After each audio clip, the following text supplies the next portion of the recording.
بسم اللہ الرحمن الرحیم۔ ناظرین السلام علیکم۔ ناظرین آج ہم بات کریں گے عمران خان کے بیٹوں کا خوف بھی، آزادی یا موت، دوبارہ لانگ مارچ کی تیاریاں۔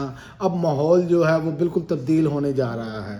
اس کی وجہ یہ ہے کہ یہ جو پجا جام جہاں ہڑتال کا جو پی ٹی آئی نے اور تحریک تفظ آئین پاکستان نے جو کیا، اس کا رزلٹ چونکہ انہوں نے کوشش بھی نہیں کی لیکن رزلٹ توقعات سے زیادہ اچھا آیا۔ اندرون سندھ اور لاہور اور ایسے بڑے شہروں میں تو وہ رزلٹ بہت اچھا ان کو ملا، تو اس سے اب جو ہے وہ ان کا مورال کافی حد تک بلند ہو چکا ہے۔ اسی وجہ سے بہت سارے معاملات جو ہیں وہ آئندہ آنے والے دنوں میں ایگریشن میں جائیں گے۔ لیکن سب سے پہلے بات کریں گے کہ عمران خان کے بیٹوں کا کیا خوف ہے۔ عمران خان کے صاحبزادے قاسم خان اور سلیمان خان لندن میں پاکستانی ہائی کمیشن سے ویزا حاصل نہ کر سکے۔ رپورٹ کے مطابق ان کی درخواستوں میں کچھ تکنیکی خامیوں کی وجہ سے ویزا جاری نہیں کیا گیا۔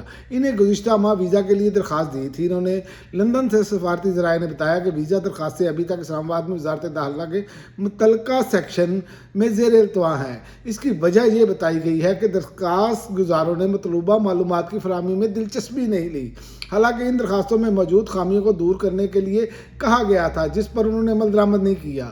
ذرائع نے انکشاف کیا کہ دونوں برطانوی پاسپورٹ ہولڈر قاسم اور سلمان نے اپنی جائے پیدائش لندن ظاہر کی ہے، جبکہ درخواستوں میں پاکستان کے ساتھ کسی قسم کا تعلق ظاہر نہیں کیا۔ انہیں مقررہ فارمز میں اپنی سفری تاریخ بھی درست طور پر فراہم نہیں کی۔ یہ جناب روزنامہ جنگ میں صالح ظفر صاحب کی جو ہے وہ خبر ہے۔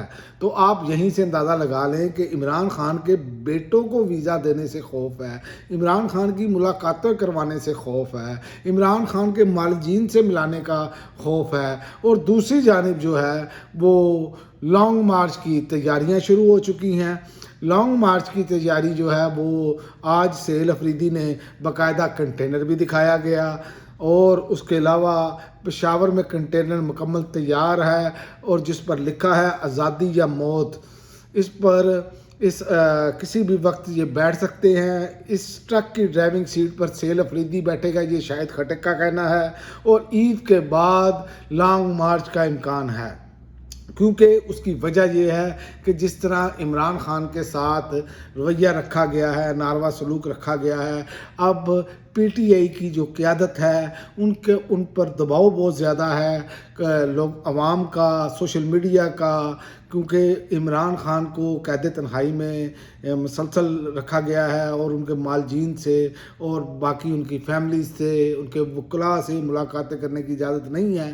تو یہ اب اس کی جانب ان کو بڑھنا پڑے گا، اور یہ میں آپ کو بتاؤں کہ یہ حکومت خود اپنے کے لیے گڑھا کھود رہی ہے۔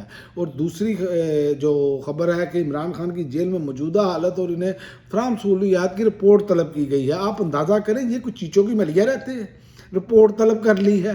وہ بھائی وہ 2 مہینے سے سر پیٹ رہے ہیں، اپنا سارا کچھ کر رہے ہیں، لیکن ان کے خاندان کو اور کسی لوگوں کو سہولیات کے حوالے سے صرف یہ خبر چلا دیتے ہیں جو جیل مینول کے مطابق سارا کچھ کر رہے ہیں، ملاقاتیں بند ہیں، ان کے بنیادی حقوق آپ نے معطل کیے ہوئے ہیں۔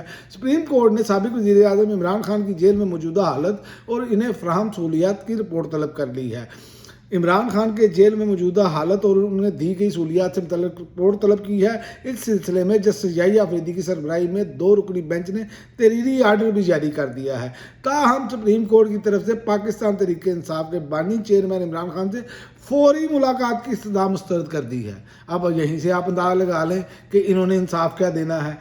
آگے چل کر میں آپ کو مزید چیزیں بتاتا ہوں۔ چیف جسٹس آف پاکستان یحییٰ افریدی کی سربراہی میں 2 رکنی بینچ نے کیس کی سماعت کی اور تحریک انصاف کے رہنما لطیف کھوسہ کی عمران خان سے ملاقات کی استدعا پر حکومت کو نوٹس جاری کر دیا، یعنی کہ نوٹس جاری کر دیا فوری طور پر۔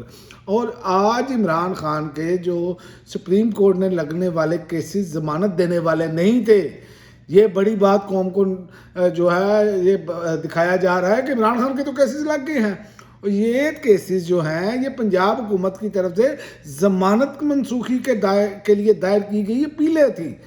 اس میں بھی مزید ہدایات لینے کے لیے چیف جسٹس صاحب نے معاملہ 2 ہفتے کے بعد 3 رکنی بینچ کو بھیج دیا ہے۔ اب مجھے یہ بتائیں کہ عمران خان کے جو ضمانتوں کے کیسز ہیں وہ انہوں نے ختم کر دیے ہیں.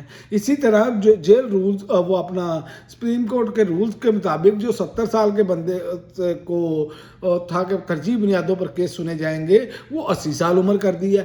ہر چیز عمران خان کو مینیج کرنے کے لیے یہ کی جا رہی ہے. یہ نظام اتنا خوفزدہ ہے، بیٹوں کو آنے نہیں دے رہا، ویزا نہیں دے رہا، ٹھیک ہے.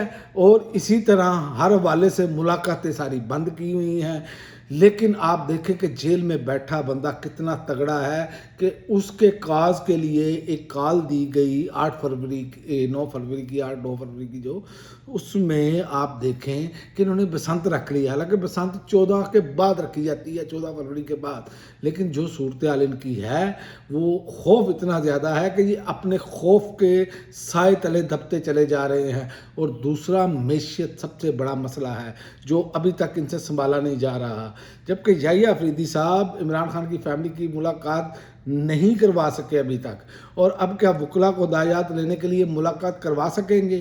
تو سوال ہی پیدا نہیں ہوتا، کیونکہ 26ویں اور 27ویں آئینی ترمیم کے بعد کچھ بھی پلے نہیں رہ گیا، کوئی معاملات نہیں ہیں. آپ کے سامنے ہے کہ جن جج صاحب نے 3 حلقے کھولنے کا فارم 45 بلانے کا جو منگوائے تھے تو ان پر کیسے جعلی ڈگری کا معاملہ بنایا گیا اور ان کو کیسے راستے سے ہٹایا گیا.